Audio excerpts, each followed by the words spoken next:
ہمارے معاشرے میں آج کل یہ ایک بہت بڑا مسئلہ چل رہا ہے کہ محرم کے مہینے میں نکاح کرنے کو منحوس سمجھا جاتا ہے، یا پھر اسی طرح محرم کے مہینے میں نکاح کو ناجائز سمجھا جاتا ہے۔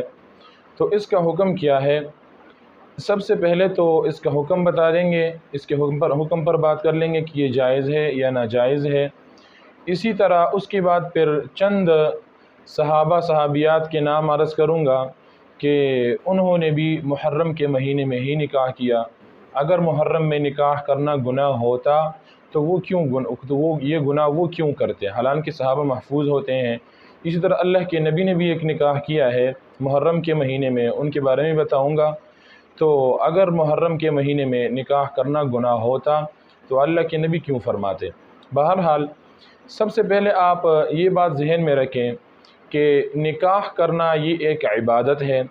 عبادت کی دلیل یہ ہے، نبی کریم صلی اللہ علیہ وسلم کا فرمان ہے، النکاح من سنتی ومن رغب عن سنتی فلیس منی۔ اس حدیث میں نبی کریم صلی اللہ علیہ وسلم نے نکاح کو اپنی سنت میں سے قرار دیا ہے، اور سنت جو ہے وہ عبادت ہوا کرتی ہے شریعت میں، اس لیے نکاح کرنا یہ عبادت ہوا۔ اس کے بعد اللہ کے کلام کے الفاظ ہے، اربعۃ حرم کے الفاظ ہے، قرآن مجید میں آتا ہے کہ 4 مہینے یہ جو ہے یہ اشہر حرم ہے۔ اشہر حرم کا مطلب یہ ہوتا ہے کہ محترم ہے، مکرم ہے، معزز ہے، اور مفسرین نے اس کے تحت لکھا ہے کہ اس سے مراد یہ رجب ہے، رجب نہیں، ذوالقعدہ، ذوالحجہ اور محرم رجب، ہاں یہ 4 مہینے ہیں، ذوالقعدہ، ذوالحجہ اور محرم رجب، یہ 4 مہینے ہیں، ان کو اشہر حرم کہا جاتا ہے، یعنی کہ یہ مہینے محترم ہے، مکرم ہے، معزز ہے، مرتبے والے ہیں۔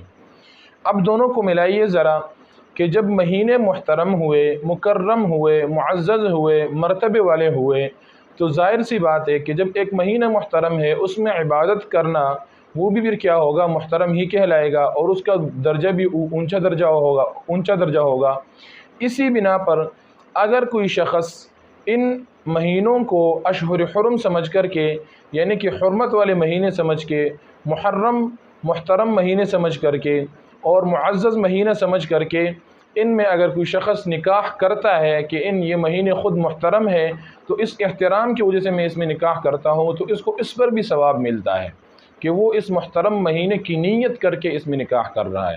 بہرحال آسان سی بات یہ ثابت ہو گئی کہ نکاح یہ عبادت ہے، اور محرم یہ اشہر حرم میں سے ہے، اور اشہر حرم کی نیت کر کے اگر کوئی نکاح کرنا چاہے، پہلی بات یہ کہ جائز ہے، عدم جواز کی کوئی دلیل نہیں ملتی۔ دوسری بات کہ صرف جائز بھی نہیں بلکہ مستحسن بھی ہے، اور مستحسن ہونے کی دلیل یہ ہے کہ اگر کوئی شخص اس کو اشہر حرم محترم مہینہ سمجھ کر کے اس میں نکاح کرتا ہے تو اس کا ثواب عام نکاح سے بھی مطلب بڑھ جاتا ہے۔ اس کے بعد آتے ہیں اس تفصیل کی طرف کہ کتابوں میں، قرآن و حدیث میں، اجماع صحابہ میں اس پر کوئی دلیل نہیں ملتی ہے کہ ماہ محرم الحرام میں شادی نہیں کرنی چاہیے، نکاح نہیں کرنی چاہیے، یا یہ اس مہینے میں شادی کرنا گناہ ہے۔ سب سے پہلے ہم نبی کریم صلی اللہ علیہ وسلم کی زندگی لے لیتے ہیں۔ نبی کریم صلی اللہ علیہ وسلم نے اپنی پہلی زوجہ حضرت خدیجہ رضی اللہ تعالیٰ عنہا سے شادی کی محرم کے مہینے میں۔ باقاعدہ طور سے اس کی روایت موجود ہے، تاریخ الخمیس میں یہ روایت موجود ہے کہ نبی کریم صلی اللہ علیہ وسلم نے محرم کے مہینے میں شادی کی، اور اسی طرح محرم کے مہینے میں جا کر کے وہ بھی پھر 10 محرم ہی کو شادی کی۔ 10 محرم الحرام کو نبی کریم صلی اللہ علیہ وسلم نے حضرت خدیجہ رضی اللہ تعالیٰ عنہ سے نکاح فرمایا۔ اسی طرح حضرت علی رضی اللہ تعالیٰ عنہ کا نکاح وہ بھی ماہ محرم الحرام میں ہوا۔ اسی طرح اللہ کے نبی کی صاحبزادیاں ہیں 4، ان میں سے حضرت ام کلثوم رضی اللہ تعالی عنہ، ان کے بارے میں 3 روایتیں منقول ہے۔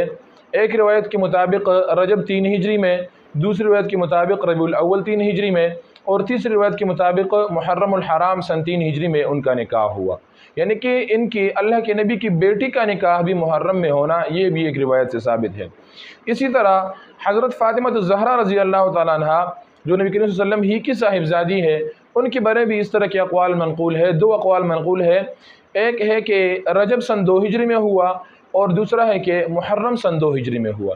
اسی طرح حضرت حسین کے بھتیجے حضرت قاسم کا نکاح رضی اللہ عنہم، ان کا نکاح، حضرت قاسم کا نکاح بھی ماہ محرم الحرام میں ہوا۔ تو اگر محرم الحرام میں نکاح کرنا گناہ ہوتا، یا اگر نکاح محرم الحرام میں کرنا یہ منحوس ہوتا، نحوست ہوتی اس میں، تو اللہ کے نبی کیوں فرماتے؟ اسی طرح اللہ کے نبی اپنی بیٹیوں کی شادیہ نکاح کیوں اس مہینے میں فرماتے؟ اسی طرح حضرت علی رضی اللہ تعالیٰ عنہ اس مہینے میں کیوں نکاح فرماتے؟ اسی طرح حضرت حسین کے بھتیجے حضرت قاسم کیوں نکاح فرماتے؟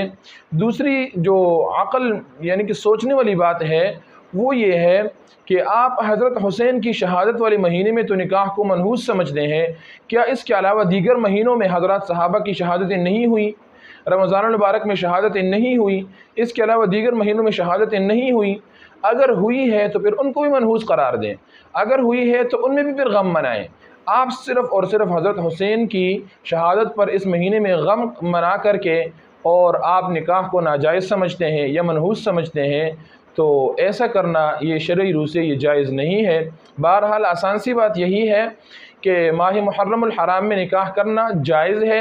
اس کے علاوہ اگر کوئی اس کو محترم مکرم مہینہ سمجھ کر کے اس میں نکاح کرتا ہے تو باعث زیادہ ثواب ہے۔ اور اسی طرح اگر اس مہینے میں نکاح کرنا گناہ ہوتا یا منحوس ہوتا تو اللہ کے نبی خود نہ فرماتے، اسی طرح اللہ کے نبی اپنے بیٹیوں کی شادیاں نہ فرماتے۔ حضرت علی صاحب اپنی نکاح کیوں اس مہینے میں فرماتے، یعنی محرم کے مہینے میں انہوں نے نکاح کیا؟ اسی طرح حضرت حسین کے بھتیجے حضرت قاسم رضی اللہ تعالیٰ عنہ وہ بھی اس مہینے میں نکاح نہ فرماتے اگر یہ مہینہ منحوس ہوتا یا پھر اگر اس مہینے میں نکاح کرنا گناہ ہوتا۔